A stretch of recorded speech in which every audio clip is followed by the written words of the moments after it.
Olá, pessoal, tudo bem? Então, dando continuidade à nossa aula sobre monarquia, lembra que a gente estava falando sobre isso na última aula? Então, a monarquia, só relembrando um pouquinho, né? Mono quer dizer um, governo de uma única pessoa, pode ser um rei, uma rainha, um príncipe, né? Ou uma princesa.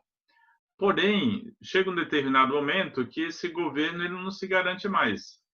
Por quê? Dentro de uma monarquia, como vocês sabem, normalmente o governante ele é vitalício, então ele não se preocupa em relação à população, se ela está bem, se não está, por quê? Ele sabe que não vai perder o cargo.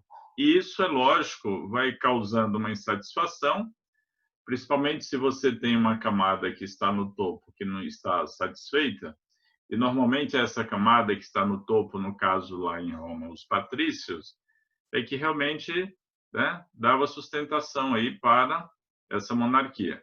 Quando chega um determinado momento que essa camada que dá sustentação não se sente mais, né, protegida, ou, né, aquelas barganhas que existiam, ou esse rei ele extrapola e quer governar acima dessa camada que dá sustentação e não favorece mais, consequentemente, ele vai ter problema, que foi o que aconteceu na monarquia romana, né?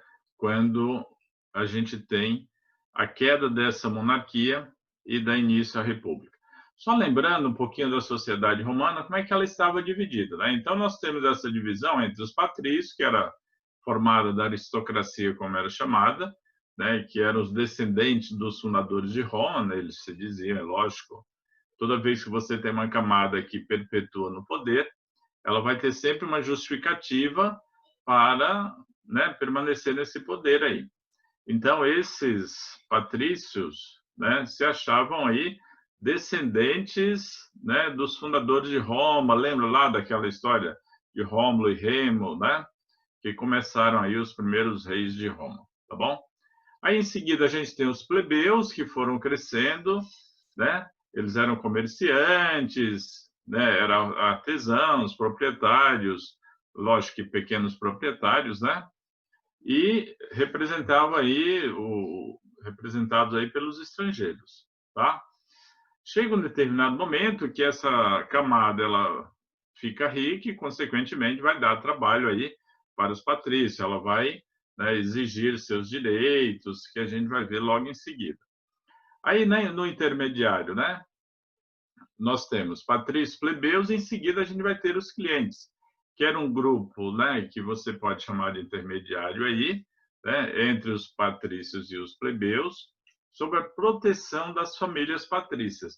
Essa relação que a gente tem hoje de cliente, o fulano é meu cliente, tem que garantir o seu cliente e tudo mais, essa ideia vem de lá. Mas lá, essa proteção, né, que existia em relação a essas pessoas, né, feita pelos patrícios, esses protegidos eram chamados de clientes. E, por último, na base dessa pirâmide, a gente vai ter aí os escravos, né? Esses escravos, como vocês sabem, né, um número mais reduzido, né, do que os clientes, porém, era geralmente prisioneiros de guerra ou escravos por dívida. Então, o sujeito, ele assumia um compromisso, quando ele não conseguia cumprir, consequentemente, ele era transformado em escravo, tá bom? Então, esse choque que vai existir aí por volta de 509, a gente vai ter, né, esses, né, povos que vão se engalfinhando aí e, consequentemente, os patrícios conseguiram depor o rei, né, que existia aí no caso, né, e a partir desse momento a gente vai mudar o regime, a gente sai de um regime monarca, onde você tinha o papel de um soberano, e agora a gente vai chegar em um momento chamado de república. A palavra república, né, vem do latim res publica, quer dizer coisa pública. Até hoje, vocês sabem que a gente tem essa relação muito forte e o Brasil é uma república, né? República Federativa do Brasil, tá bom? Só que lá a ideia dessa república, né, que a gente vai chamar de República Romana, que os antigos reis, tá?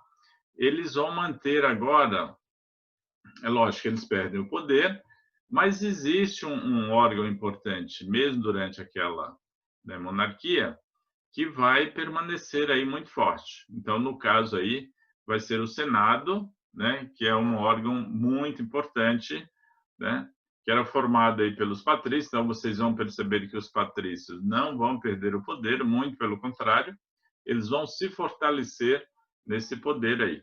Então, através do Senado é que realmente eles se tornam, né, pessoas aí extremamente importantes. E esse cargo de Senado, né, de senador, ele é vitalício, ou seja, o cara entrou lá, ele vai perpetuar aí, né, para o resto da vida. Vitalício quer dizer que vale para o resto da vida, tá bom? Aí, em seguida, a gente tem os magistrados. Hoje também a gente usa essa expressão muito forte, né? Ah, porque é magistratura, então você tem o juiz de direito.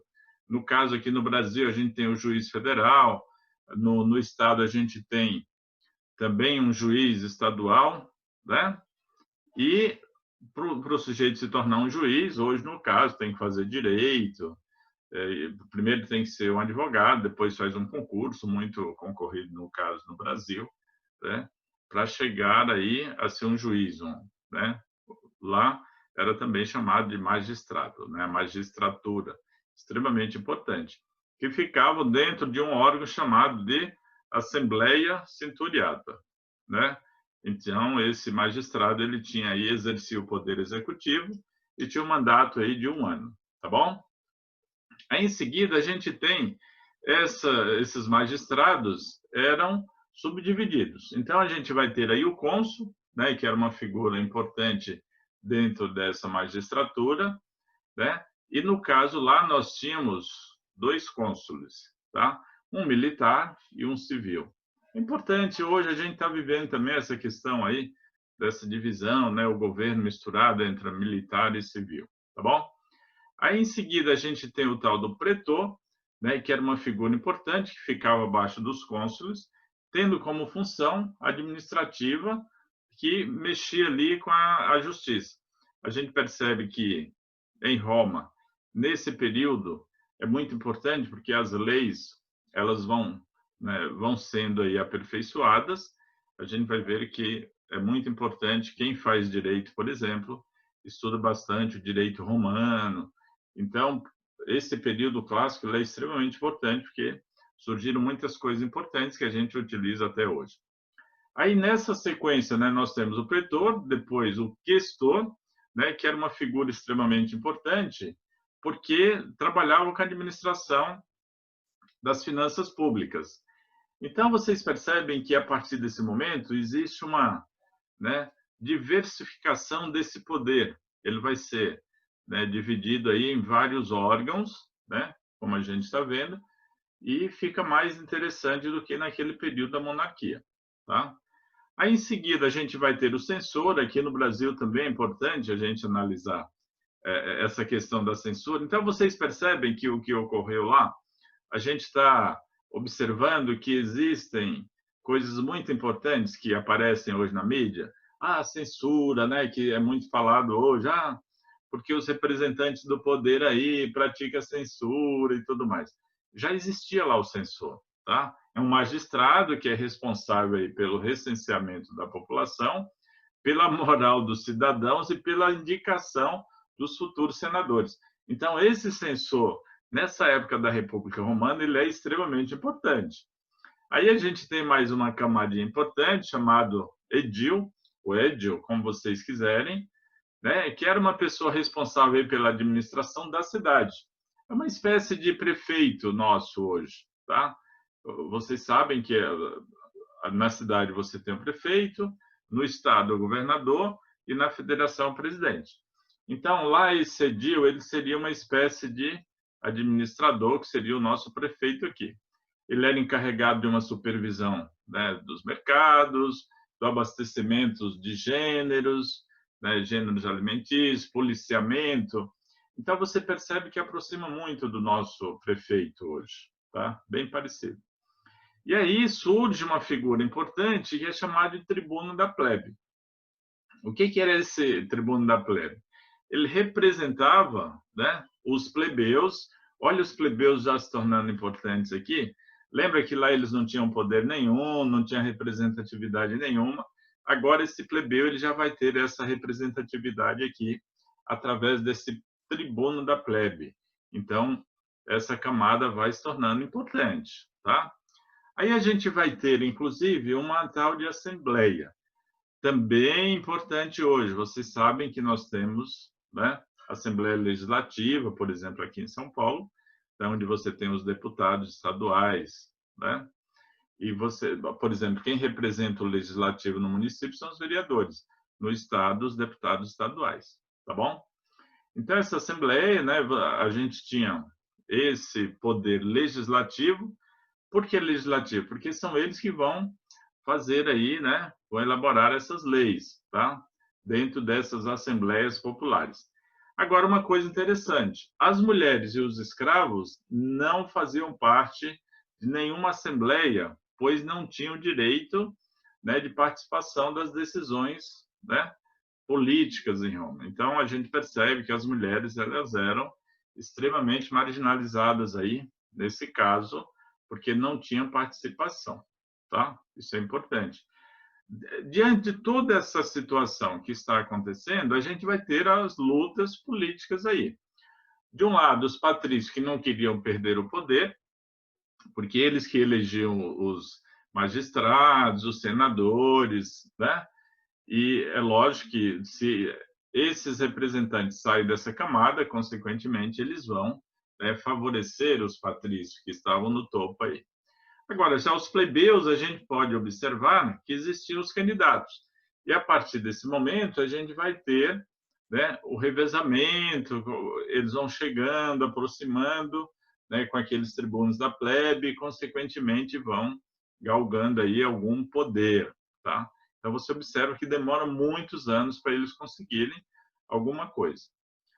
Tudo isso está dentro da República, tá? Então, essa plebe ela vai passar a exigir direitos políticos, né? Porque ela foi ficando importante, né? São comerciantes que vão ficando ricos. Vocês sabem, o sujeito, quando ele fica numa situação privilegiada, ele também vai querer participar dessa política e participar aí, né, do poder e tentar também, né, ter uma fatia desse poder aí, tá? Consequentemente, a gente vai ter essa plebe que vai se organizando e vai ter um exército próprio, né? Você sabe que o poder vai trazer alguém para dar sustentação, principalmente política, econômica, social e assim por diante, né? E, consequentemente, dar sustentação aí para essa camada. Com isso, os patrícios eles vão cedendo. Então, os, né, plebeus vão aproximando, vão forçando, e eles vão ter que ir cedendo, tá? Até que em 494 a.C. surgem aí os tribunos da plebe. Então, você percebe que eles vão forçando até chegar aí, né, a ser tribunos e assim por diante.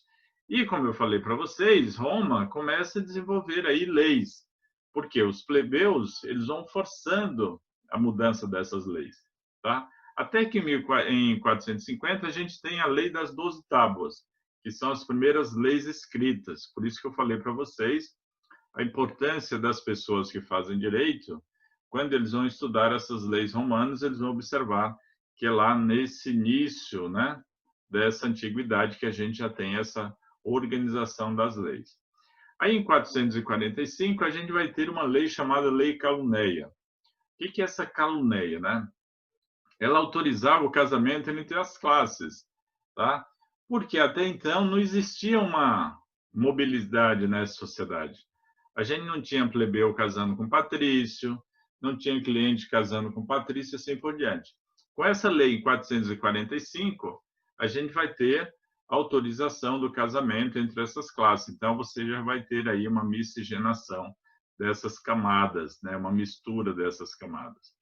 E aí eles vão forçando a barra. Em 367, a gente vai ter uma lei chamada Sextias, tá? Os plebeus obtiveram com essa lei, foi muito interessante, porque eles tiveram, né, o direito, através da lei, né, de ocupar as magistraturas inferiores, até chegar o consulado e a ditadura. Então, foi uma situação extremamente interessante, porque a gente percebe que quando você tem um grupo que vai forçando, que vai, né, movimentando para conseguir direito, quem está no poder vai ter que ir cedendo, senão a gente vai ter problemas sérios aí. Então, a massa ela é muito importante. O grupo ali, quando ele se organiza, ele vai ter força para poder colocar em prática aí os seus, né, as suas reivindicações, seus direitos, né? Até que em 287 a gente vai ter uma outra coisa interessante, porque surgiram algumas decisões pela a própria Assembleia, que já estava mesclada aí com esses plebeus, e a gente vai ter, né, independentemente da aprovação que nós tínhamos aí no Senado, a gente vai ter essa plebe que vai ter o direito, né, de participar, e eles deram uma sugestão muito interessante, que é uma coisa chamada plebiscito. Então, o que é o plebiscito? É quando você dá uma alternativa e a pessoa diz sim ou não para alguma coisa. Então, esse plebiscito, na realidade, vai ser interessante, porque a partir desse momento, né, os plebeus eles assumem algumas funções dentro dessa hierarquia, dentro dessa política e naquele formato que estava vendo ali, que estava vindo já há muito tempo, eles vão ter essa participação. Muito interessante todo esse movimento que ocorreu e dá para a gente perceber que é importante quando você tem um grupo que se organiza para conseguir. Aí a gente vai ter, a partir desse momento, quando a cidade de Roma se torna importante, conquista a Península Itálica, a gente vai ter uma expansão fantástica aí, né, que a gente vai chamar de expansão da República Romana. Então eles expandem ali para o Mediterrâneo. Tanto é que eles vão ter um termo chamado Mare Nostrum. O que quer dizer isso, gente? É a conquista, é a expansão, é a saída daquela cidade que lá na monarquia, como vocês viram, era uma cidade muito simples, uma cidade-estado, para se tornar uma potência nessa república. Então, a primeira coisa que a gente vai ter aí vai ser um embate entre duas regiões, entre duas cidades importantes, Cartago ou Cartago, como você quiser, versus Roma. Então, a gente vai chamar isso aí, né, de uma primeira guerra púnica. Então, isso vai durar de 264 a 241 a.C., e os romanos investiram contra Cartago, né, ou Cartago, como vocês quiserem, na disputa pelo controle sobre a Sicília. Sicília, como vocês sabem, né, fica na Itália.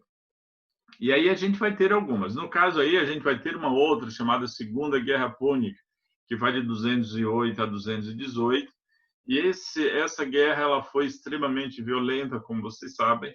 Quando o país sai para a guerra, ele acaba desestruturando, mas o outro também fica enfraquecido.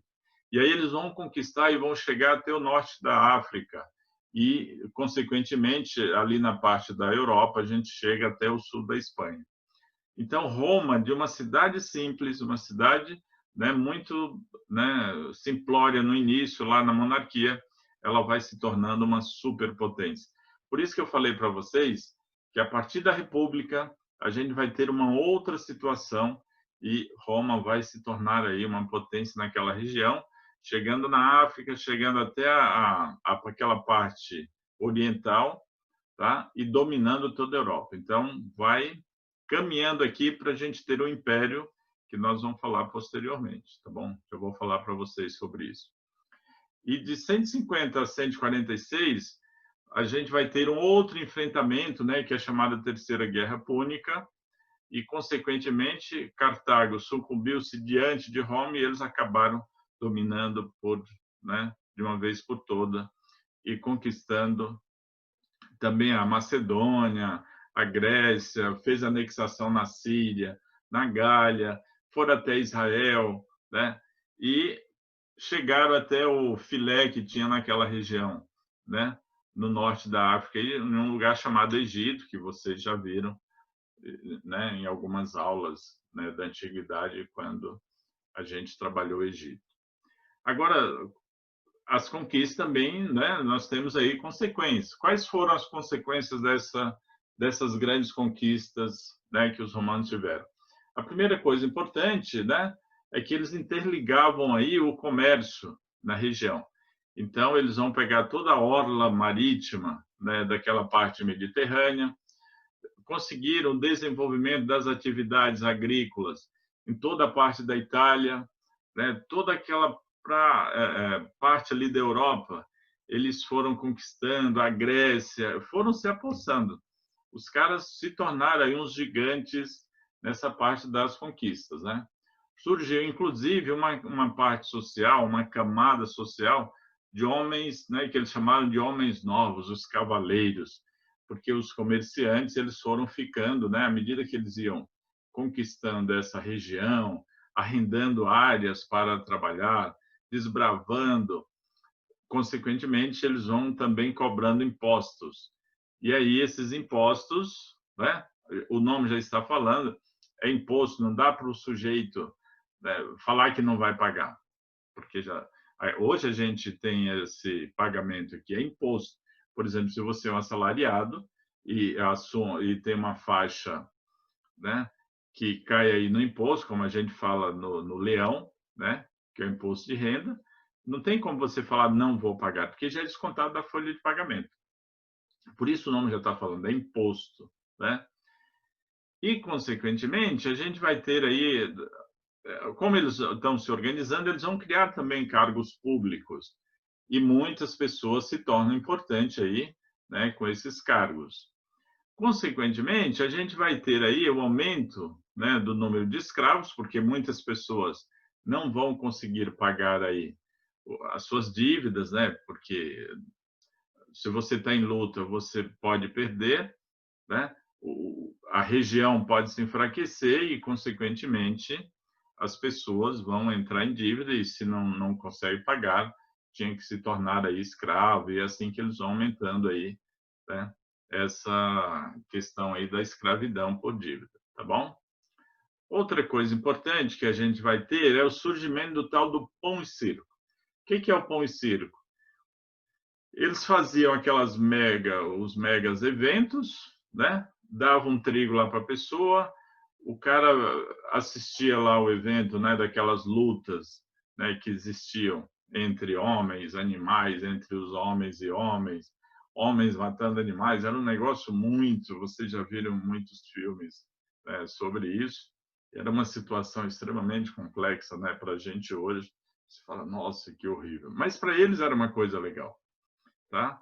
Então, eles davam um pouco de trigo, o cara ficava ali, chegava em casa e se alimentava. Então, é a ideia do tal do pão e circo, né, que existiam lá na região.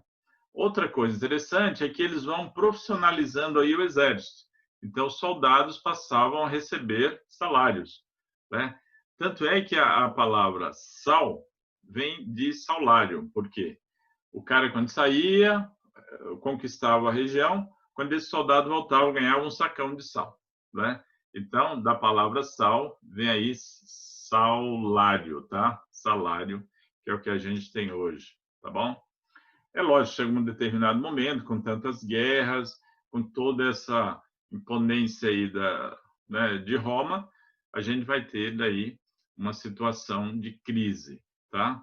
Porque, como eu falei para vocês, toda vez que um país faz uma guerra, consequentemente, ele vai investir bastante, né, no armamento, e a parte de produção, né, da agricultura, né, da evolução dessa economia, ela vai voltar para a indústria bélica e vai entrando em decadência, né? E foi isso, não foi diferente, né?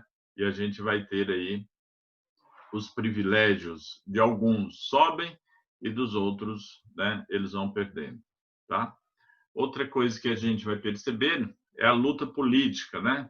Então, o exército ele tornou-se profissional a partir dessa reforma que aconteceu aí em 105 a.C., constituindo igualmente uma estrutura política nas mãos dos generais.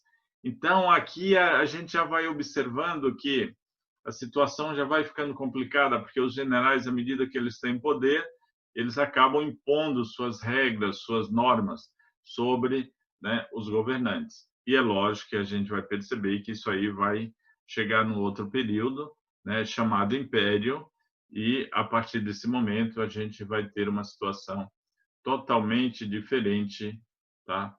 Que a gente vai chamar de período imperial. Lembre que a gente dividiu em 3 partes? Então, nós temos monarquia, república, né, que eu estou fechando aqui com vocês, e na próxima aula, aí nós vamos ter o império, e aí a gente vai fechar esse período clássico que é muito importante. Por isso que eu dividi em 3 partes, né, essa explicação, porque se ficar só em uma ia ser muito confuso para vocês, é muito longo, então eu achei melhor dividindo aí em 3 partes. Então nós vimos a monarquia, estou terminando aqui com república e na próxima aula teremos o império. Tá bom?